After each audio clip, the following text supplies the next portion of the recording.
Hello everyone, welcome to my channel silver daily life. আমার এই নতুন ব্লগে তোমাদেরকে জানাই অনেক অনেক ওয়েলকাম আর অনেক অনেক ভালোবাসা। তো সকাল সকাল দেখো এখানে বিস্কুট নিয়েছি, সাথে কিন্তু মুড়ি আর চা নিয়ে বসে গেছি। তো এটা খাওয়া দাওয়া করি, তারপর বাকি কাজ। তো বন্ধুরা, এখন বাজে 8:10 আর আজকে না অনেকটা তাড়াতাড়ি ঘুম থেকে ওঠা হয়েছে। প্রায় 5:30টার দিক করে ঘুম থেকে উঠে পড়েছি। কারণ কি, বাড়ির পরিস্থিতিটা এতটাই খারাপ কি আমার দেওরের তো শরীরটা খারাপ অনেক দিন ধরে। দেওর তো বাড়িতে রেস্ট করছে বেশ কিছুদিন হলো, প্রায় 10-12 দিন হলো। আর আমার আবার শ্বশুরমশাই অসুস্থ হয়ে পড়েছে। তো ওনাকে নিয়ে আজকে আবার ডাক্তার বাড়ি যাওয়া হয়েছে। এই হচ্ছে বাড়ির পরিস্থিতি। আর দেখা যাক কে কবে সুস্থ হয়। তো রান্নাবান্না করতে হবে, বেশ কিছু জামা কাপড় ছিল সেগুলো কাচাকুচি করে মিলিয়ে দিলাম। আর এখন তো 8:10 বাজে, ভাবছি একটু ঘুমিয়ে নেবো, যেহেতু তাড়াতাড়ি উঠে পড়েছি আমার একটু ঘুম লাগছে। তারপর 9টা বাজলে উঠে রান্না করব। আর দেওরই গেল বাজারে, বাপিই যায়, বাট বাপি যেহেতু বাড়িতে নেই, ডাক্তার বাড়ি গেল, তো সেই জন্য দেওর গেছে আজকে বাজারে, বাজারটা আনলে রান্না বসাবো।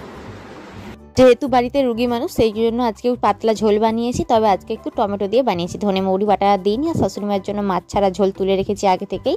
আর এইদিকে একটু বিচে কলা আলুর তরকারি করা হয়েছে চিংড়ি মাছ দিয়ে, প্লাস আমি একটু পেঁপে সেদ্ধ দিয়েছিলাম। আর আমার মুড়ি খেতে একদমই ভালো লাগছিল না, ভাবলাম একটু ম্যাগিটা খাই। ম্যাগিটা খেতে কয়েকদিন ধরে বেশ ভালো লাগছে, সাথে একটু লেবু কেটে নিয়েছি। এখন আমি টিফিন করছি, এখন প্রায় 11:30 মতো বাজে। তো এখন 4:45 মতো বাজে, আমি চলে এসেছি ছাদে। একটু লেবু কেটে নিয়ে আসলাম, কারণ কি দুপুরবেলা ভাত একদমই খেতে পাচ্ছি না।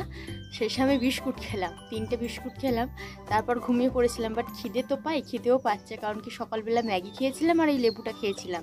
তারপরে হচ্ছে দুপুরবেলা ভাত খেলাম না, 3 পিস বিস্কুট খেয়েছিলাম। সন্ধ্যাবেলা একটু খাবার বানিয়ে খাবো ভাবছি, যেটা ভালো লাগে। আর এখন একটু লেবুটা খাই, চলো খেয়ে নিই।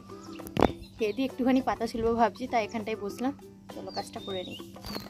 থেকেই খিদে লাগছিল, বাট খাবার বানাবো করে সময় হচ্ছিল না। ভাবলাম একেবারে সন্ধে দিয়ে তারপরেই বানাবো। তো সন্ধে দেওয়ার পরে ভাবলাম চা করে দিই ওনাদেরকে। চাটা বানানোর পর তারপরে আমি আমার জন্য পাস্তাটা বানিয়ে নিয়েছি। তো আজকে পাস্তা খাওয়ার ইচ্ছে হচ্ছিলো, ভাবছিলাম কি খাবো, একটু পেট ভরবে যাতে, এরকম আর কি খাবার। ভাবলাম কি পাস্তাটা আছে এটাই আজকে বানাই, সেই জন্য বানিয়ে নিয়েছি প্রায় অনেক দিন পর।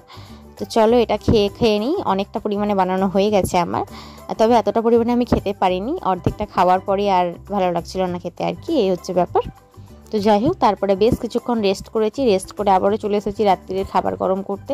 যতই শরীর অসুস্থ থাক, খাবার গরম করে তো ওনাদেরকে খেতে দিতেই হবে, বাড়িতে সবাই রয়েছে। তো এখানে দেখো জেঠিমা সকালবেলা পুঁই শাকের তরকারি দিয়েছিল, সেটা দুপুরে খাওয়া হয়নি, সেটাই গরম করে নিচ্ছি আর কি। দুপুরে দিয়েছিল, খাওয়া হয়নি। আর এই যে ডিমের ঝালটাও দিয়েছিল, বেশ ভালো রান্না করে কিন্তু জেঠিমা। তো এটাও গরম করে নেব, সাথে কিন্তু বিচে কলা আলুর তরকারিও ছিল। এটাই রাত্রিতে খাওয়া দাওয়া হবে। আমি আজকের মতো ভিডিওটা এখানেই শেষ করলাম। কেমন লাগলো জানিও।